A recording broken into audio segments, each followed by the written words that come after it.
Hello guys, again we are here in Money Talks.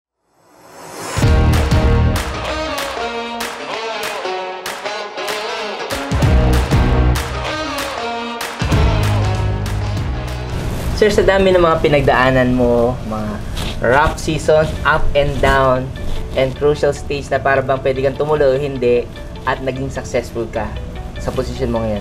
Sir, kung makikita mo ang sarili mo Noong unang panahon, ano masasabi mo sa sarili mo?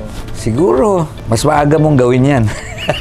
Mas maaga ka dapat maging entrepreneur. Maybe dream bigger. Mas laki yan pa yung pangarap. Naglagay ka ba sir ng boundaries ng araw? Hindi naman, pero you know, sometimes yung hindi mo alam kung should you expand or not expand. Yung risk factor. Kasi mahirap din kasi mag-risk na yung pag natalo ka, bagsak ang kumpanya mo. May mga taong ganun eh. All in. Kumbaga sa poker, all in. Eh, hindi ako all in type of guy. I'm a risk taker. Definitely, I'm a risk taker. So, nag-limit ka doon sa appetite mo kung saan lang kaya mo. Yung bang hindi ko kayang isugal na pagtalo, eh, bukas kakausapin ko lahat ng mga tao ko. Sasabihin mo, wala na tayo. Wala na tayo. Hindi mo kaya yun. Hindi ko kaya yun. So, hindi mo kayang itaya yung future ng mga kasamahan. Tataya ako, pero yung tipong kumatalo, hirap tayo. Pero hindi naman tayo mamamatay. So, ang advice mo pala, pag nakita mo sa'yo mo nung bata ka, dapat mas sinimula mo na mas maaga. Yes. Or baka sinasabi mo, mas sinugulan ko pa ng todo. Hindi rin siguro. I will still not advise that. Kasi mahirap din eh. You have an obligation to your people. That's the most important. Yun yung totoo talaga. That's the most important. Kasi hindi mo pwedeng isipin ng sarili mo. So talagang key driver mo talaga yung mga Pero if you start earlier, mapapabilis eh. Baka nakita mo na agad yung pwede mangyari. Yung mga potential na kwan. Kasi, and siguro get a mentor. Yun ang naging sakit ko eh. Ngayon kasi madali na mag-mentor eh. Kasi, ngayon, pwede kayong nag-uusap na lang via Facebook na lang eh, di ba? Hindi, kunyari ako, I'm mentoring a lot of small entrepreneurs ngayon. Hindi na masyadong bothersome eh. Hindi kagaya nun, pag nag-mentor ka, kailangan either puntahan mo siya o pupuntahan ka. Di ba? Talagang mag-uubos ka ng oras talaga. Buti sana kung magkapit-bahay lang kayo, na tatawid lang. Eh kung, paano kung nasa layo? Let's say, sa San Pablo siya, o Baguio or what, di ba? But get a mentor if you can. Learn from their experience. Kasi, honestly, ang dami kong mali na kung titingnan mo ngayon, common sense na, ba't kaya nagkamali pa dito? Yung ganon. Yung bang, some things become so obvious once you get used to it. Pero, nung bago mo siya na-encounter, hindi mo napapansin. Hindi mo napapansin na mali pala yung, remember yung I told you about the perpetual machine na paulit-ulit na iniisip mo na baka posible, and I told you it violates the law of physics. Just imagine if you have projects na you have an experienced mentor, hindi mo na kailangan ma-pursue yun, you wasted tool. Kaya tinanong ko nga sa'yo kasi ikaw certified electrical engineer eh. Kasi marami kaming product development that took us. So yun yung shortcut sir na sinasabi mo na may re-recommend mo sa mga new entrepreneur na gusto mo. Kunyari, I'm telling my younger self what to do, get a mentor. That's a shortcut kasi. Kasi it will help you. Of course, it doesn't mean that you always follow what your mentor is saying. You will still have to follow your own feelings, yung gut feel mo. Pero iba yung alternative A, alternative B, tapos yun lang ang alternative mo, tapos yun pala, may nakita yung mentor ng alternative C. Maganda. Diba? O, pumunta ka doon. Napagdaanan niya na. Or let's say, pwede mong maibenta yan sa ganyan eh. Why don't you go to this guy and offer it to him? Hindi mo naman naisip. Parang itong bingo, diba? We didn't even know that there's a bingo market. Somebody just asked. If you have a mentor, they can probably tell you, kunyari ako, somebody approaches me with a product. Actually, maraming beses na ganito eh. Tinatanong ako, Sir, Mr. Castillo, what do you think of this product? Sabi ko, I think you need to change this. And go to... nagsasuggest ka rin. And then go to this guy. He can help you. Kasi... kung wala kang mentor, gano'n, walang magbibigay sa inyo. Actually, isa rin sa naging, siguro sa akin, konting share ko lang sa business ko, ganun din. Pareho tayo, sir, pareho tayong aggressive. Ako, all out ako, sir, eh. Minsan, all out ako. Talaga? As in, talagang major. But yung problem ko talaga na pareho tayo, sir. Mentor talaga. Tama yung sinasabi mo, sir. Kasi hanggang ngayon, yun yung, kumbaga sa pain in the past ko, yun yung sasabihin ko, ba't hindi ka naghanap ng mentor nung nagsisimula ka? Kaya tama, sir, yung sinasabi mo. Siguro, sir, ano yung may isasuggest mo lalo pa dun sa mga katulad na natin ngayon na negosyante na gusto pang mag-start sa business? Ano yung pinaka key factor na masasuggest mo sa kanila? Number one is, although maraming nagsasabing yes, pero they easily give up. You know, starting a business takes time. So you have to prepare your finances. Ang dami ko nakikita nagtayo ng restaurant after 2 months, Sara, kasi wala ng pera. Kasi ang projection nila, kikita na after 1 month. Do not assume the best case projection. Always assume the worst case projection. Diba? So, that's number one, no? So, kung magtatayo ka ng negosyo, wala kang pagkakitaan, let's say, empleyado ka, magre-resign ka, siguraduhin mo mabubuhay ang pamilya mo ng at least 6 months to 1 year na, in fact, more than 1 year pa, depende sa negosyo. Diba? Siguraduhin mong mabuhay ang pamilya mo for that time na wala kang kinikita. Napakasakit sa lahat if you have a nice business model but you quit because you run out of money. One way to do that, to increase your funding, well, in the US, may mga venture capital, may mga... Pero dito, hindi uso sa atin yan. Pero at least, get a friend or somebody who can share the... Don't be greedy na, ako lang to, akin lang to. Kung wala ka namang pera, edi, iyon lang yung wala. Kung hindi mo diba?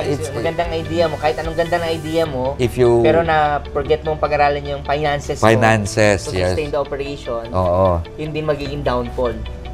So, nakapanginayang if you stop because you run out of money. Tapos, ang gandang idea pala. So, yun, get a mentor. Your mentor, kung magaling yan, lalo na kung negosyante yan, ipoproject niya na yung, kwan yan. O, itong mga kailangan mong pera dyan. Sasabihin niya sa iyo yan. Kunyari, you approach me and tell me this is software. What does it do? Can you have the prototype? Oh, this is do you have financing for the next 2 to 3 years? Because those are because that's the most critical. So, yun ang advantage kaya may mentor din kasi aral na siya eh. Alam niya na yung cost eh. So, if you're going to start your business, make sure that you're covered. Ang daming nakakatawa na magtatayo ng negosyo. Hindi naman nakakatawa. Nakakaawa actually. Nakakaawa. No? Isa pang common mistake ng tao, akala nila okay na kasi maganda rason nila kung bakit sila pumalpak. Kahit anong ganda ng rason mo, hindi mo mapapasweldo sa tao yan. Hindi mo pagpaperahan yan. So, avoid making excuses. So, kailangan wala kang dahilan. Wala kang dahilan. Dapat mo yung decision mo. Dapat palaging ang resulta is in spite of the problems, ito ang nagawa ko. That attitude. Kasi yung iba, akala nila, lalo na pag negosyo mo. Kasi sanay tayo niyan eh. Meron kang hindi nagawa, dadahilan na ka sa boss. Uy, nakakalusot ako. Nakalusot ako. Pero sa negosyo, pag sarili mo ng negosyo, pag ikaw nagkamali, maganda man ang dahilan mo, wala kang pera, wala kang pakain, wala kang pasweldo, wala kang whatever.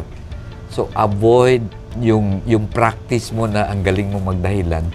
Sa boss mo dati, nakakalusot ka. Kasi pag sarili mo ng negosyo. Pag sarili mo ng negosyo, kasi hindi ka na pwede magdahilan sa sarili mo. Oo. Kasi ang epekto doon sa'yo na. Oo. And hindi na pagpeperahan ng dahilan. Sabi ko nga sa mga tao ko, alam mo ang dahilan, ang kumikita lang sa magandang dahilan, abogado. Kasi nagagawa nilang absuelto yung kanilang kliyente dahil maganda ang dahilan, absuelto ang kliyente, tuwan-tuwa ngayon yung kliyente, pinagkikitaan niya ngayon ng baka may bonus pa siya, di ba? Pero tayo lahat na hindi abogado, o lalo na sa nagdinegosyo, pag maganda yung dahilan mo, hindi mo mapapasweldo sa tao mo yan. So, always remember that. No? So, patience, cash flow, and determination. Marami rin akong kilala niyan. Desididong, magpapakamatay eh. After 6 months na nahirapan, ayaw na. Ayaw na. Diba? Oh, pero nung nagsisimula siya, akala mo, patay kung patay eh. Pero na-reject lang, pinulang lang na ganito. Nakitang mahirap pala magnegosyo, wag na, balik na lang ako sa pag-empleyado. Pala ang ano mo sa mga gusto magnegosyo, dapat una may mentor, tama? Yan ang number 1 suggestion mo. Number 2, financial mo. Kaya ba? Check mo. Check mo. Check mo. What if, sir, meron siyang good concept, meron lang siyang not much to sustain yung business niya. Ikaw ba, i-allow mo ba yun? Or kailangan pa rin niyang paghandaan yung projection niya? Hindi, start small. Huwag yung kuwan kaagad. For example, no, what are easy businesses right now that requires very little capital? Join Lazada siguro. Halos wala, halos online selling, di ba? May produkto kang konti. Benta mo. Kapital na naman. Kaso, ang dami rin walang patience sa ganun. So, you must have patience.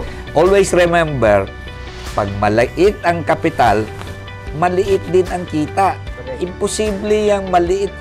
Alam mo, Ponzi scheme lang yung maliit ang kapital, maliit ang kapital, malaki ang kita. It always translates to pag maliit ang kapital, maliit ang kita. Now, wala kang pera. You know, ang pera mo lang, konting-konti lang. Join online selling, join Lazada, join Shopee, join TikTok, o whatever na kwan. Tapos, makabenta ka ng konti, huwag mo munang gastusin. Ipunin mo, roll mo ng roll, hanggang lumaki yung capital mo. Pag lumaki na yung capital mo, then maybe, damihan mo na yung produkto mo na binibenta, or I do not know how you plan to expand it. But the bottom line is, now is the best time to start your business, even if you have very little capital. Hindi walang capital, imposible naman yung negosyo. May friend ako dyan, Sermon, ano bang negosyo na pwedeng simulan na maganda ang kita pero walang kapital? Sabi ko, wala. Walang negosyo. Wala talaga. Pero maliit ang kapital, maliit din ang kita. Tandaan nyo rin yun. But then patience. No? Bakit okay sa online? Kasi walang upa. Dati, when I was teaching MBA sa UP, I taught MBA. Nagturo ako ng MBA sa UP. Ang mga business nun, kailangan usually mga kalahating milyon para makastart ka properly. As in? Oo, kasi kukuha ka ng pwesto, ng kunyari, yung isang apartment, di ba? Pipinturahan mo yun, i-renovate mo, lalagyan mo ng estante, lalagyan mo ng stocks, register ka sa BIR, 3 months deposit sa renta, and so on and so forth. By the time that you are complete that, kalahating milyon na nagagas mo. Ngayon, hindi na. Even with 5,000 capital, you can start your business. Of course, hindi yan magiging multi-million business in 6 months. Pero pagtsatsagaan mo yan, after 5 years, 10 years, makakaipon ka na, may pera ka ng pang-sustain ng business mo. So, isa sa mga driver pala, dapat patient ka lang talaga. Kung alam mo tatama ka, possible na malaking maging impact nito, tsatsagain mo talaga. Kasi marami talaga naiinip eh. Pag nainip ka talaga, talo ka sa business. So, kailangan may mentor, kailangan yung financial mo, monitor mo, patient ka dapat. Lalo na kung konti ang pera mo. Huwag mo na magbibilang. And dapat, yung drive mo, yung decision mo na minsan swerte rin money eh. Alam mo, totoo yan, swerte. May swerte din eh. Alam mo, may friend ako. Actually, friend ng anak ko, taga Pisay. They have this bright idea na, hindi pa pandemic nun they have this bright idea na online o order ka, may app sila. Then they have a warehouse. Supermarket. Delivery. Parang Kaso, their burn rate was very high. 150 to 200,000 a month. Ang laki ng So, kinapitalan ko sila, 3.5 million. Naubos yung kapital nila. As in? November of 2019. Sakto. Hindi nga sakto eh. Ano? Umayaw na ako eh. Sabi Umayaw ko, ka na? Oo. Ano na yun Next year, hit na yun paano mo naman malaman na next year, pandemic na? Kaya minsan, the brakes can go against you or for you. Kasi kung nag-click yun, siguro ang laki na nila ngayon. Oo, kasi lahat nung 2020, 21 na ganyan, pumutok na ngayon lahat. Oo, yung biro So, mo. timing din. Biro mo, set up na sila. May 5 silang rider. They have a warehouse full of supermarket goods. Hindi na tuloy. Wala na ngang pera. So, they were asking us to make more investment. Siyempre, kung alam ko lang na pandemic, sige, todo pa natin yan. Kaso nga hindi mo alam eh. Yung timing You talaga must rin. always remember that on hindsight, yung tapos na, on hindsight, ang daming magagaling na tao. Ang daming expert. Hindi pa yung timing. Pero pag hindi mo pa alam kung anong mangyayari, kunyari bukas, alam mong ang peso bukas Mataas. magiging 58. Oo. Pwede ka nang bumiling 10 milyong dolyares ngayon. O, kinabukasan, ibenta mo na ng kumita ka ng 2 pesos. Times $10 million, di 20 million ka agad. Unfortunately, walang Madam Auring sa mundo. So, you have to balance risk. Pero, alam mo, hinahinay din ako doon. Sayang yun, sir. Oo.